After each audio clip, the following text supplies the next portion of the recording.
उधम सिंह नगर की पुलिस वरिष्ठ अधिकारियों के साथ कस्बे में पहुंची है। इस कार्रवाई की जानकारी स्थानीय थाने या किसी वरिष्ठ पुलिस अधिकारी को नहीं दी गई थी। मात्रा में पुलिस फोर्स आई थी और बिना अपराध बताए हमको फुलभट्टा थाने ले गई और जहां पर हमको बिठाए रखा गया।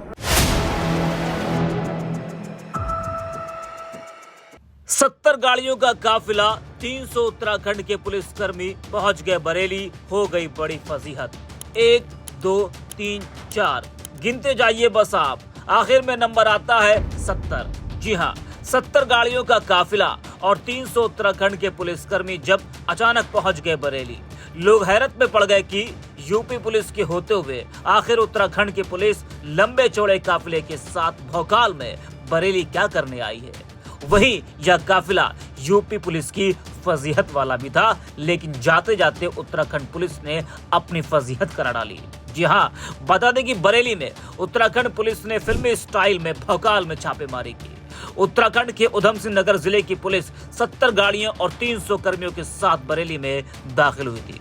टीम ने मादक पदार्थ की तस्करी के आरोपियों को पकड़ने के लिए दबिश दी थी, लेकिन हैरत की बात यह रही कि इस कार्रवाई की जानकारी बरेली पुलिस को नहीं दी गई। आपको बता दें कि फतेहगंज पश्चिमी थाना क्षेत्र के गांव अगरास में उत्तराखंड के एसएसपी मणिकांत मिश्रा के नेतृत्व में पुलिस टीम आई थी, जिसमें फॉरेंसिक, दंगा नियंत्रण, महिला पुलिस और अन्य एक्सपर्ट शामिल थे। गांव में भारी पुलिस बल देखकर लोग दहशत में आ गए। इस दौरान पुलिस ने 16 संदिग्धों को हिरासत में लिया। हालांकि उनसे किसी तरह की अवैध बरामदगी नहीं हुई। फिलहाल पूछताछ के बाद 15 लोगों को रिहा कर दिया गया, जबकि एक आरोपी को गिरफ्तार किया गया है। तो कमजोर इनपुट के सहारे बरेली जिले में घुसे उधम सिंह नगर के एसएसपी मणिकांत मिश्रा ने अपने साथी उत्तराखंड शासन की भी फजीहत करा ली। वह जिन बड़े तस्करों की तलाश में दलबल सहित आए थे, वे दूसरे राज्यों और बड़े शहरों में शिफ्ट हो चुके हैं। गौरतलब है कि मादक पदार्थों को लेकर बरेली के कई क्षेत्र बदनाम है। स्थानीय पुलिस समय समय पर इन पर एक्शन लेती रहती है। इसी कड़ी में उत्तराखंड पुलिस को भी एक सूचना मिली थी, जिसके बाद फिल्मी स्टाइल में उधम सिंह नगर से आई पुलिस फोर्स ने बरेली में ताबड़तोड़ छापेमारी की। उत्तराखंड के एसएसपी मणिकांत मिश्रा के साथ 3 एसपी, दर्जनों सीओ, दरोगा आदि शामिल थे। देखते देखते रात में गांव छावनी में तब्दील हो गया। एक रिपोर्ट के मुताबिक पकड़े गए लोगों को फुलभट्टा थाने ले जाकर उत्तराखंड पुलिस ने सॉफ्टवेयर के जरिए उनका आपराधिक इतिहास खंगाला तो शून्य मिला। तब पूरा मामला फुस हो गया। अधिकारियों ने किरकिरी से बचने के लिए रात में ही निर्दोष लोगों को थाने से छोड़ दिया। हालांकि पुलिस अधिकारी इनपुट मिलने और भविष्य में कार्रवाई करने की बात कहती रही। जब पकड़े गए लोग निर्दोष थे तो पुलिस को उनसे इनपुट कैसे मिला, ये भी सवाल उठ रहा है। वहीं जिस इलाके में पुलिस ने छापेमारी की थी वह मुस्लिम इलाका था। कहा जा रहा था कि जिस तरह से उत्तराखंड पुलिस ने रमजान के महीने में जिस तरह से कार्रवाई की है, उससे कुछ भी हो सकता था। जिन घरों में पुलिस ने दबिश दी थी, उनका आरोप है कि पुलिस ने उनके घर तोड़े, बच्चों बुजुर्गों को पीटा। 8 पीड़ित महिलाओं ने फतेहगंज थाने में तहरीर दी है। उधम सिंह नगर के एसएसपी मणिकांत मिश्रा ने सोमवार तड़के पुलिस फोर्स के साथ फतेहगंज पश्चिमी कस्बे में छापा मारा था। बताया जा रहा है कि इस दौरान एक भी तस्कर पुलिस के हाथ नहीं आया।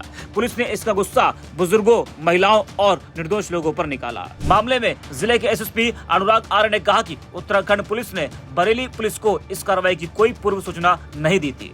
स्थानीय थाना और वरिष्ठ अधिकारियों को भी अंधेरे में रखा गया, जो कि पुलिसिंग के मानकों के खिलाफ है। उन्होंने पूरे मामले की रिपोर्ट शासन को भेज दी है। क्या कुछ कहा है वो भी आप सुनिए। आज सुबह चौकी प्रभारी फतेहगंज पश्चिमी कस्बा के द्वारा सूचित किया गया कि कल रात्रि में जब वह गश्त पे थे तो उनके द्वारा देखा गया कि जनपद उधम सिंह नगर की पुलिस वरिष्ठ अधिकारियों के साथ कस्बे में पहुंची है। इस कार्रवाई की जानकारी स्थानीय थाने या किसी वरिष्ठ पुलिस अधिकारी को नहीं दी गई थी। चौकी प्रभारी गश्त में जानकारी होने के बाद इस टीम के साथ साथ रहे और उनके द्वारा टीम को पूर्ण सहयोग दिया गया। इस कार्रवाई के दौरान उस जनपद की पुलिस के द्वारा कुल 16 व्यक्तियों को हिरासत में लेकर प्रस्थान किया गया। वहाँ पे जो मकान थे और रिहायशी एरिया है उसकी तलाशी भी ली गई। इस पूरी कार्रवाई के दौरान किसी व्यक्ति से, किसी मकान या किसी परिसर से किसी अवैध मादक पदार्थ की कोई बरामदगी नहीं हुई है। जो 16 व्यक्ति हिरासत में लिए गए थे उनमें से 15 व्यक्तियों को पूछताछ के बाद उनके परिजनों को सुपुर्द कर दिया गया है। एक व्यक्ति को पुलिस के द्वारा, स्थानीय पुलिस के द्वारा गिरफ्तार किया गया है। हमारे द्वारा जब इन 15 व्यक्तियों का आपराधिक इतिहास चेक कराया गया है तो उनमें से 14 के विरुद्ध कोई एफआईआर पंजीकृत होना नहीं पाया गया है। एक व्यक्ति के विरुद्ध मारपीट की एक एफआईआर पंजीकृत होना पाया गया है। बरेली पुलिस के द्वारा विगत वर्षों से अवैध मादक पदार्थ के कारोबार से जुड़े हुए अपराधियों के विरुद्ध लगातार कठोर कार्रवाई सुनिश्चित की जाती रही है। इस दौरान पिछले 5 वर्षों में एनडीपीएस एक्ट के अंतर्गत कुल 1357 एफआईआर दर्ज कर लगभग 1500 अपराधी पुलिस के द्वारा गिरफ्तार करके जेल भेजा जा चुके हैं। नाम प्रमोद कुमार, मेरे घर नाइट में 3 बजे करीब लगभग उत्तराखंड की पुलिस थी, लगभग 300 से 350 पुलिसकर्मी आए थे और बिना पूछताछ के गेट तोड़ के हल्का सा बिना पूछताछ के उठा के ले गई थी। हमें कोई अपराध भी नहीं बताया घर वालों के लिए और पुल भट्टे ले जाने के बाद में हम छोड़ दिया था हमें लगभग 3:30 बजे करीब। जी हमारा नाम रोशन लाल है और हमारी अवस्था 55 साल की है। नहीं हम आज तक जेल गए, नहीं हमारे किसी लड़ाई दंगा हुआ।